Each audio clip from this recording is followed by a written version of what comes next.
अस्सलाम वालेकुम dear students. जैसा कि आप सब लोग जानते हैं कि हम डेमोक्रेटिक पॉलिटिक्स का चौथा चैप्टर पढ़ रहे हैं, जिसका टाइटल है इलेक्टोरल पॉलिटिक्स। कल के वीडियो में हमने इंडियन डेमोक्रेसी के बारे में पढ़ा। उसमें हमने ये जाना कि Indian democracy is one of the largest democracy in the world.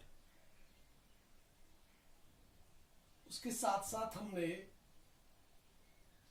Indian constitution का बेसिक प्रिंसिपल जो डेमोक्रेसी है उसके बारे में हमने जाना।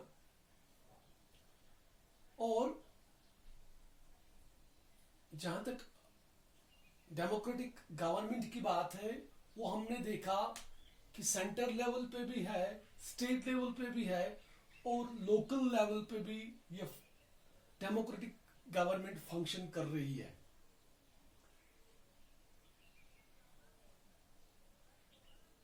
तो इससे हमें ये पता चला दैट कि इंडियन डेमोक्रेटिक गवर्नमेंट जो है ये एक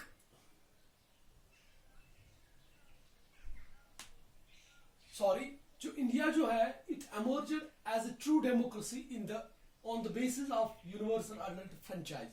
तो कल हमने इसमें यह भी देखा कि यूनिवर्सल अडल्ट फ्रेंचाइज जिसके माने कि हर एक वो बंदा जिसकी उम्र 18 या 18 साल से ज्यादा हो उसको एक हक दिया जाता है कि वो अपना वोट कास्ट कर सकता है। ये भी एक मेन प्रिंसिपल है in the democratic government of India. तो इस एक्सरसाइज को, यूनिवर्सल एडल्ट फ्रेंचाइज एक्सरसाइज को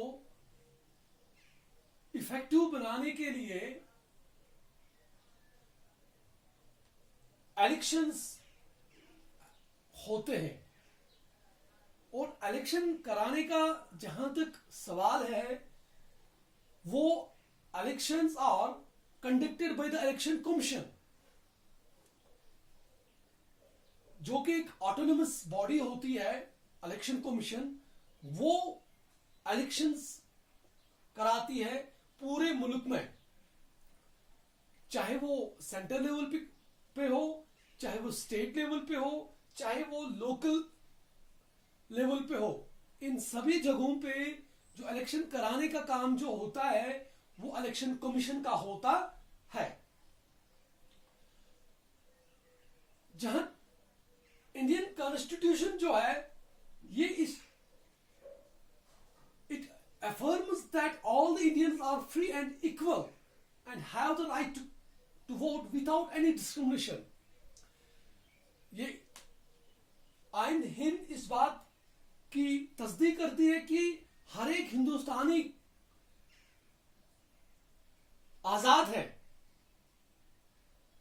उस पर किसी किस्म का जोर नहीं है, वो आजाद है और वो बराबर है और उसको एक हक दिया जाता है कि वो अपना वोट कास्ट करे without any discrimination such as creed, colour, place of birth, religion. इन भेदभाव के बगैर हर कोई हिंदुस्तानी जिसकी उम्र 18 या 18 साल से ज्यादा हो वो अपना वोट कास्ट कर सकता है। जहां तक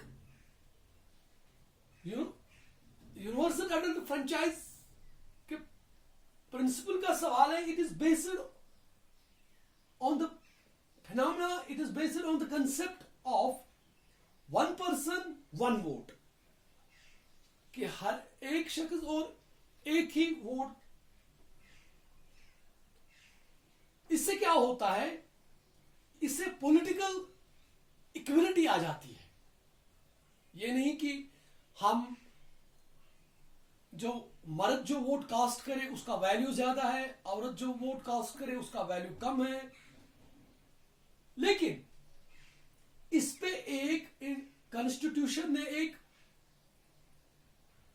ये जहां तक यूनिवर्सल अडल्ट फ्रेंचाइज का सवाल है वहां पे कुछ डिस्क्वालिफिकेशंस भी है।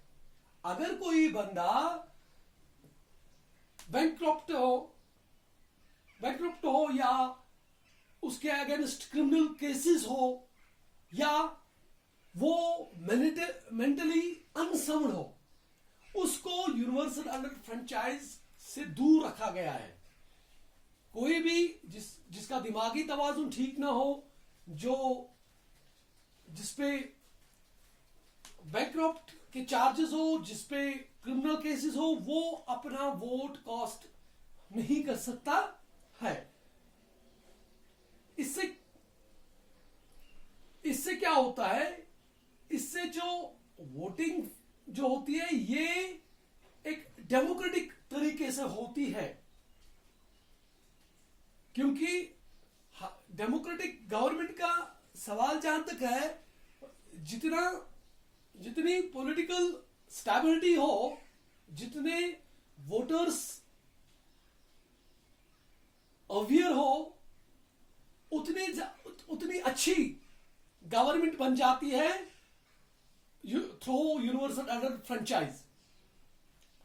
जहां तक ये हमारे हक का सवाल है कि हमें एक हक दिया हुआ है कि हम अपना वोट किसी भी भेदभाव के बगैर कास्ट कर सकते हैं, लेकिन इसके साथ साथ हमारे ऊपर ये एक ड्यूटी होती है, हमारा ये एक फर्ज होता है कि हम इस वोट को सही तरीके से इस्तेमाल करें। हम देखें कि हम जिस शख्स को, हम जिस पर्सन को अपना रिप्रेजेंटेटिव इलेक्ट करने जा रहे हैं, क्या वो सही माने में हमारी रिप्रेजेंटेशन कर सकता है या नहीं कर सकता है। तो इसलिए ये हमारा हक भी है और ये हमारी ड्यूटी भी है कि हम इस चीज को अच्छी तरह से देखें। इसके लिए हमें क्या करना होता है कि हमें अपडेट रहना चाहिए, हमें अपडेट हमारे प्रेजेंट सर्कमस्टेंसेस पे अच्छे से नजर होनी चाहिए, हमें पॉलिटिकल स्टेबिलिटी पे नजर होनी चाहिए, हम लोग अपडेटेड होने चाहिए। तो इस तरह से हम क्या कर सकते हैं, हम एक इफेक्टिव गवर्नमेंट फॉर्म कर सकते हैं जो फिर बाद में हमारे वेलफेयर के लिए काम करे। तो आज के वीडियो में इतना ही, कल हम इस टॉपिक को और आगे लेके चलेंगे। तब तक के लिए खुदा हाफिज।